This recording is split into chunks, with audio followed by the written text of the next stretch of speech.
하나님의 말씀 마태복음 1장 19절 말씀 한 절만 제가 공독하겠습니다. 그 남편 요셉은 어려운 사람이라 저를 드러내지 아니하고 가만히 끊고자 하여. 우리가 오늘 오전 예배에는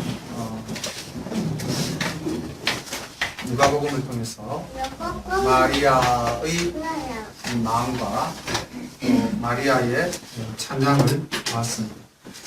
오후 예배는 요셉의 마음과 요셉의 순종이 이제 나타나고 있는데, 누가복음은 이방인 즉 헬라인 누가가 기록한 말씀으로 말씀 속에 주요 대상들이 주로 낮은 자, 소외된 자, 그리고 그 당시 인격적으로서 그렇게 존중받지 못했던 여인들에게 포커스를 맞추고 말씀을 기록을 했습니다.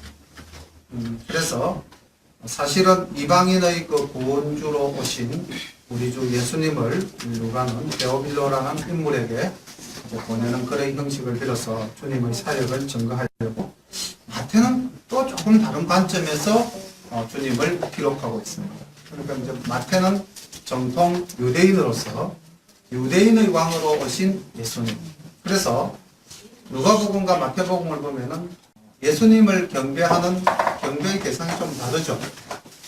누가복음에서는 천사가 나타나서 누구에게 주님 오심을 증거하죠. 누가복음에서는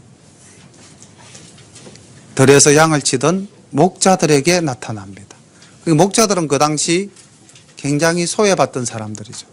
그래서 오늘 내가 큰 기쁨의 좋은 소식을 전하러 왔노라 했는데 그 대상이 목자들이었습니다. 근데 마태복음을 보면은 주님을 찾아와서 경배한 인물이 누구로 나타나고 있습니까? 동방에서 온 박사들로 나타나고 있습니다. 똑같이 주님을 탄생을 축하하는데 누가는 목자들에게 포커스를 맞추고 마태는 동방 박사들에게 포커스를 맞췄어요. 목자들은 주님께 오면서 뭔가를 들고 왔나요? 그냥 왔나요? 그냥 왔습니다. 양치다가 왔으니까 그들 몸으로 주님을 경배하고 찬양드렸죠. 근데 동방 박사들은 아마 주님이 탄생하기 그 훨씬 이전부터 별이 나타나서 주님의 탄생을 요구했던 것 같아요. 그래서 그들은 주님을 찾아온 겁니다. 근데 찾아올 때 그냥 오지 않고 그들은 1년 정도 이전부터 준비한 황금과 유황과 몰약을 가지고 왔어요. 왜냐하면은 유대인의 왕으로 오신 이를 찾아왔기 때문에 예물을 준비한 겁니다. 그래서 제가 왜 이 서두에 이 말씀을 드리냐면은 누가와 마태는 동일한 예수님을 바라보더라도 관점이 좀 달랐다. 그리고 누가는 여인들을 중심으로 많은 말씀을 묘사하고 있기 때문에 마리아에게 포커스를 맞췄고, 마태는 요셉에게 포커스를 맞추고 있습니다. 마태복음 1장을 보면은 아브라함과 다윗의 자손 예수 그리스도의 세계라 그러면서 2절부터 시작해서 17절까지 예수님이 탄생하기까지 족보를 쭉 나열하고 있습니다. 누가복음과는 상당히 다른 진술 방식이죠. 그럼 이 1절부터 17절까지 그 족보를 마태가 기록한 나름대로의 목적이 있겠죠. 그 목적이 무엇이었을까요? 다윗의 후손으로 이 땅에 다윗 왕가의 왕으로 오신 예수님을 증명하고 싶어서 마태는 완전한 육체를 가지고 이 땅에 오신 하나님이신 예수님, 그분을 증거하려고 1절부터 17절까지는 그 주님의 인성에 포커스를 맞춘 겁니다. 그리고 이제 오늘 우리가 살펴보게 될 18절부터 25절까지의 말씀은 그 예수님의 신성에 대해서, 이분은 동정녀의 몸을 빌어서 태어나신 사람이 아닌 하나님이시다라는 것을 마태의 방식으로 증거하고 있습니다. 그리고 그것을 증거하면서 중심 인물이 마리아가 아닌 요셉으로 나타내 보이고 있습니다. 18절부터 말씀을 봅니다. 예수 그리스도의 나심은 이러하니라. 그 모친 마리아가 요셉과 정혼하고 동거하기 전에 성령으로 잉태된 것이 나타났더니 그 남편 요셉은 의로운 사람이라 저를 드러내지 아니하고 가만히 끊고자 하여 이 일을 생각할 때에 주의 사자가 현몽하여 가로되 다윗의 자손 요셉아 내 아내 마리아 데려오기를 무서워 말라. 저에게 잉태된 자는 성령으로 된 것이니라. 아멘. 18절부터 20절까지 이 말씀 속에 성령으로 이루어졌다라는 말씀이 두 번 반복되어지고 있습니다. 그러니까 마리아의 수태는 누가가 기록을 해도 성령으로 수태되어진 것이고 마태가 기록을 해도 성령으로 수태되어진 것은 틀림없는 사실입니다. 자, 그럼 여기서 이제 우리가 아까는 아침에는 감정이입을 마리아에게 감정이입을 한번 해보자라고 말씀을 드렸는데 이제는 요셉에게 감정이입을 한번 해봅시다. 자, 우리 남자분들이 조금 더 이제 이 부분에서는 느낌이 강하시겠죠. 오전보다는. 내가 약혼한 처녀가 있습니다. 아름답고 발랄하고 정말 눈에 넣어도 아프지 않을 만큼 사랑스러운 여인이 좀 있으면 나와 결혼을 할 거예요. 근데 어느 날 그 여인이 실종되어져 버렸습니다. 사라져 버렸어요. 내한테 온다 간다는 말도 없이 사라져 버렸습니다. 그리고는 한 석 달쯤 뒤에 나타났어요. 그런데 나타나서 하는 말이 제가 아기를 가졌어요. 자, 어떻습니까? 아무런 반응이 없습니까? 예? 환장하겠다? 예, 환장하겠다. 예, 환장을 하고 있습니다. 정말 막 눈에 넣어도 안 아플 만큼 사랑스러웠던 여인이 석 달 사라졌다가 한 서너 달쯤 후에 나타났는데, 그러니까 아까 말씀드렸죠. 가는데 한 30일, 오는데 한 30일, 거기서 석 달 머물렀으니까 한 5달쯤 됐다, 그죠? 그러니까 아까 6달째에 그 엘리사벳 집을 찾아갔을 때 세례 요한이 태동을 했다고 그랬으니까 이제 마리아 배 안에서도 아기가 좀 컸겠다, 그죠? 우리는 잘 모르지만 하여튼 5개월, 6개월 넘어가니까 배가 조금 불러서 왔겠죠. 육안으로 봐도 이제 이 여인이 틀림없이 임신을 했구나 하는 것을 알 수 있는 상황 아니겠습니까? 환장하겠다로 끝날까요? 차입사님 조금 더 적극적인 표현을 한번 더 해보신다. 예? 아유, 죄송합니다. 한 사람한테만 자꾸. 이성록 집사님 한 말씀 해보시죠. 빙긋이 웃고만 계시지 마시고. 예? 아무 생각이 없으십니까? 예, 머리가 하얘지겠죠, 여기도. 그리고 막 엄청난 분노가 치밀어 오르겠죠. 도대체 누가 내 사랑하는 마리아를 이렇게 만들었나. 옆에 있으면 막 그냥 그런 분노. 그리고 또 한편으로 마리아 보면은 도대체 이 여자가 왜 나를 버려두고 또 이런 일을 치고 갔나. 원망도 되고 배신감도 느끼고 얼마나 그 마음이 복잡했겠습니까. 사실 따지고 본다면은 마리아에게 가브리엘이 나타나서 네가 이제 아기를 갖게 된다라고 말했을 때에 마리아가 받은 충격과 아기를 가지고 지금 요셉 앞에 나타났을 때 요셉이 받은 충격, 누가 더 컸을까요? 저는 생각할 때 이 남자는 좀 단순하기 때문에 요셉의 충격이 훨씬 컸을 거라고 생각을 합니다. 그래도 마리아는 천사가 직접 나타나서 증거했잖아요. 그죠? 근데 마리아는 지금, 요셉은 가만히 보니 그냥 마리아가 그냥 아기를 안고 나타난 거예요. 이 충격이 굉장히 강하죠. 마리아에 대한 미움과 분노와 원망과 온갖 감정들이, 그리고 막 이걸 어찌하는 이제 그런 분노까지 치밀어 올랐겠죠. 그런데 오늘 말씀 보니까 19절, 그 남편 요셉은 어려운 사람이라. 우리가 여기서 우리 남자 집사님들이 이 요셉의 이 품성을 좀 본받아야 되지 않겠는가. 감정적으로 도저히 해결할 수 없는 정도로 내가 뺑 돌아버렸어요. 이 상황에서 우리는 이 말씀을 요셉은 어려운 사람이라. 이 말씀을 같이 기억을 해 주셨으면 좋겠습니다.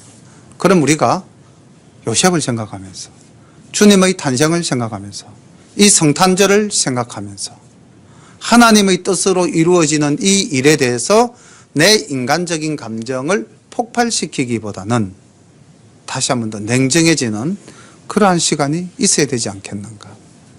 그래서 요셉이 아마 기도했겠죠. 하나님, 이 일을 어찌하면 좋을까요? 가만히 기도하면서 생각해 보니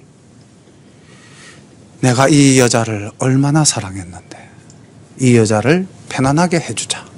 그래서 내린 결론이 가만히 끊고자 하였다. 다시 말하면 정혼 관계를 끊고 모든 일은 없었던 것처럼, 혹 만약에 저 아이가 누구의 아이냐라고 한다면은 나의 아이다라고까지 해주자. 아마 요까지. 왜냐하면은 그렇지 않으면 마리아가 어떻게 됩니까? 그 유대 사회에서는 돌에 맞아 죽게 되죠. 그러니 돌에 맞아 죽는 것까지도 내가 막아줘야 될 거 아닙니까? 가만히 끊고자 하여 안에는 그까지 요셉의 마리아에 대한 사랑이 남아있는 것이었죠. 자, 이게 인간적으로 요셉이 마리아를 향한 뜻이었습니다. 자기의 감정, 분노, 모든 것 다 가라앉히고 마리아가 지은 죄에 대해서, 아마 그 당시까지만 해도 요셉은 마리아는 죄를 지었다고 생각하지 않았겠습니까? 그 죄에까지도 내가 책임을 지자. 이렇게 요셉이 생각을 한 그날 밤 주의 사자가 현몽하였다. 꿈에 나타났다는 겁니다. 꿈에. 자, 이것도 강도가 보면은 마리아의 강도와 요셉의 강도가 참 많이 다르죠. 마리아는 직접 천사 가브리엘이 나타났고요. 지금 요셉은 꿈에 아마 주의 사자 가브리엘이 나타나지 않았겠는가. 그리고 말하기를 다윗의 자손 요셉아 내 아내 마리아 데려오기를 무서워 말라. 저에게 잉태된 자는 성령으로 된 것이니라. 그럼 마리아가 외간 남자랑 잠자리를 해서 아기를 가진 것이 아니고 이것은 하나님의 뜻에 의해서 이루어진 일이다. 그 하나님의 뜻은 무엇인가? 자기 백성을 죄에서 구원하기 위해서 이 땅에 예수님이 오신 것이다. 그리고 이 사항은, 이 사실은 역사적으로 선지자가 이미 기록해 놓은 말씀이다.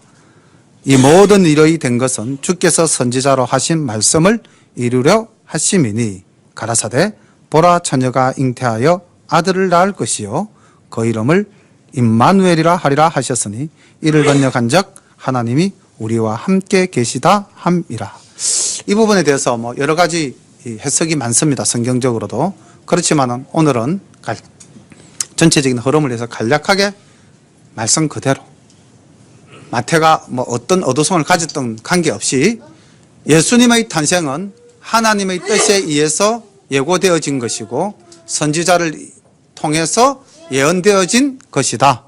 그리고 이 일을 이루기 위해서 하나님이 마리아를 이용하셨고 그 마리아는 이제 아이를 갖고 너 앞에 나타난 것이니 이 모든 일에 대해서 네가 두려워하지 말고 모든 것을 받아들여라. 자, 24절이 참 놀랍습니다. 마리아의 고백도 하나님의 아버지의 뜻이 이제 그대로 나에게 이루어지기를 원하나이다 하고 고백을 했지만은 요셉이 잠을 깨어 일어나서 주의 사자의 분부대로 행하여 그 아내를 데려왔으나 그 아내를 데려왔다는 겁니다. 다시 말하면은 가만히 끊고자 한 것이 아니라 이제 그 마리아를 자기의 아내로 받아들였다는 겁니다. 그러면은 사실 여기에는 얼마나 위대한 요셉의 결단이 있었을까요? 한번 생각해 보시죠. 쉬운 일은 아니지 않았겠습니까? 가만히 끊고자까지만 해도 엄청난 양보였는데 이제 꿈속에 나타난 주님의 사자, 그의 말씀을 듣고 요셉은 자기 생각을 다 내려놓은 겁니다. 우리가 하나님의 자녀다라고 우리가 진짜 고백한다면은 우리 생각을 다 내려놓아야 되겠죠. 아닙니까? 우리가 정말 하나님의 자녀라고 고백한다면은, 주님이 내 안에 거하시기를 소망한다면은 우리 생각을 다 내려놓아야 되지 않겠습니까? 우리가 집에 좀 귀한 손님이 왔다고 한번 가정을 해봅시다. 뭐 좀 극단적인 예를 하나 들어보죠. 대통령이 우리 집에 왔어요. 그럼 내가 자녀들한테 고함 칠 거 고함 다 치고, 내가 옷 마음대로 편하게 입고 다니고, 내 할 일 내 마음대로 다 하겠습니까? 아니면은 정말 조심조심 눈치 봐가면서 그분이 있을 동안에는 전혀 부담을 느끼지 않도록, 아니 뭐 내가 정말 그분한테 민폐를 끼치지 않도록 최선을 다하는 그런 모습으로 살아가지 않겠습니까? 뭐 대통령 아니라도 친정어머니가 오셨다, 씨갓집 아버지가 오셨다, 아마 어른이 와도 우리는 굉장히 우리 삶의 변화를 많이 줄 겁니다. 그렇다면 한번 생각해 봅시다. 주님이 우리 마음속에 계신다면 우리는 얼만큼 변해야 될까요? 얼만큼 우리 삶이 바뀌어야 할까요? 그런데 우리는 사실은 바뀌지 않고 있지 않습니까? 그런데 여기 보면은 요셉은 얼마나 놀라운 사람입니까? 꿈에 주의 사자가 현몽하여 하신 말씀만 가지고도 그는 자기를 다 내려놓았습니다. 자기의 감정도 내려놓았고요, 자기의 판단도 내려놓았습니다. 자기의 성질도 내려놓았습니다. 모든 것을 내려놓았습니다. 그리고 마리아를 데려왔습니다. 그리고 그 다음 말이 보십시오. 25절. 아들을 낳기까지 동침하지 아니하더니 나음의 이름을 예수라 하니라. 자기가 희생하는 거죠. 동침하지 아니하였다. 이것도 사실은 굉장히 힘든 일 중에 하나였을 겁니다. 자기 희생. 하나님의 일을 위해서 내가 가진 것을 희생한다. 이게 요셉의 믿음이었습니다. 요셉의 순종이었습니다. 오늘 우리는 오전에 마리아를 만났고 오후에 요셉을 만났습니다. 두 사람의 공통점은 하나님의 일을 위해서 자기를 겸허히 내려놓았다는 겁니다. 두 사람은 얼마나 아름다운 꿈을 꿨을까요? 사랑하는 청춘의 두 남녀가 이제 혼인을 약속하고 신혼을 꿈꾸던 그 시절에 어느 날 갑자기 여인에게 나타나서 네가 아기를 가지게 된다. 남자에게 나타나서 네 아내가 아기를 가졌다. 자신들의 계획과 자기들의 모든 상황이 정말 눈이 뒤집어지도록 바뀌어지는, 자기의 계획들이 모든 것이 수포로 돌아가는, 아니 정말 절망적인 상황 속에 빠져드는 그런 상황 속에서 마리아와 요셉은 어떻게 대응했습니까? 어떻게 나에게 이런 일이, 왜 나에게 하필이면 이랬습니까? 그들에게 성령님이 충만하게 작동하셨습니다. 그래서 그들은 모든 자신들의 감정을 다 내려놓을 수가 있었던 것입니다. 그래서 그들은 말씀 그대로 믿었습니다. 그리고 그들은 그대로 순종했습니다. 하나님은 오늘도 여전히 우리에게 이런 일을 행하실지 모릅니다. 내가 계획을 세웠고 내가 무엇을 하고자 하는데 하나님께서는 그것과는 정반대의 길을 제시해 주거나 그것과는 전혀 관계없는 일을 제시해 주면서 너에게 이러한 일을 하라, 우리에게 이러한 일을 하라 라고 만약에 말씀하신다면 우리는 어떡하나요? 마리아와 요셉처럼 순종할 수 있겠습니까? 우리는 기쁨으로 순종해야 할 줄로 믿습니다. 그것이 우리가 진정 예수를 믿는다고 고백할 수 있는 일이며 그것이 성탄을 맞이하는 우리들의 최소한의 마음가짐이 아닐까. 우리가 그냥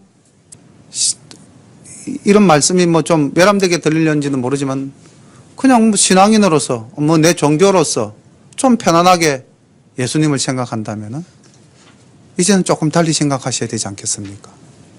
주님이 왜 이 땅에 오셨는지, 왜 십자가를 지셨는지, 왜 우리에게 성령님을 부어주셨는지, 왜 내가 마지막에 심판하러 오시겠나라고 말씀하셨는지, 우리는 그 말씀 하나하나들 앞에 왜라고 하나 붙여본다면은 궁극적으로 그 모든 대답은 나를 위해서입니다. 궁극적으로 나를 위해서죠. 나를 구원하기 위해서. 나에게 영생을 주시기 위해서. 그래서 우리가 성탄을 맞이하면서 어떻게 보면은 이 마태복음 1장과 누가복음 1장에서 나타나는 마리아와 요셉의 이 모습은 우리에게 요구하시는 주님의 하나님의 뜻이 아니신가? 우리에게도 그러한 절대적 순종을 바라고 있는 것은 아닌가 생각하면서 우리가 이 성탄절 무엇을 우리의 마음속에 새겨야 할 것인가 다시 한 번 더 생각해보는 우리 열린가족 되시기를 소망합니다. 기도드립니다. 참 좋으신 아버지 하나님, 은혜를 감사합니다. 요셉은 꿈에 주의 사자를 뵙고 주의 사자가 주시는 말씀을 그대로 아멘으로 받아들이고 자기의 모든 감정과 자기의 모든 상황을 하나님 앞에 내려놓는 놀라운 믿음과 순종을 보게 됩니다. 하나님, 우리 아버지, 우리가 이 땅을 살아가면서 요셉과 같은 믿음, 요셉과 같은 순종, 또 주님께서 말씀하셨던 의로운 사람이라는 말을 듣는 저희들 다 될 수 있도록 인도하여 주옵소서. 우리가 마리아와 같은 믿음으로, 마리아와 같은 순종함으로, 마리아와 같은 감사와 찬양으로 이 시간 하나님께 영광 돌리고자 합니다. 우리의 감사와 찬양을 기쁨으로 받아 주옵소서. 예수님의 이름으로 감사하며 기도드리옵나이다. 아멘.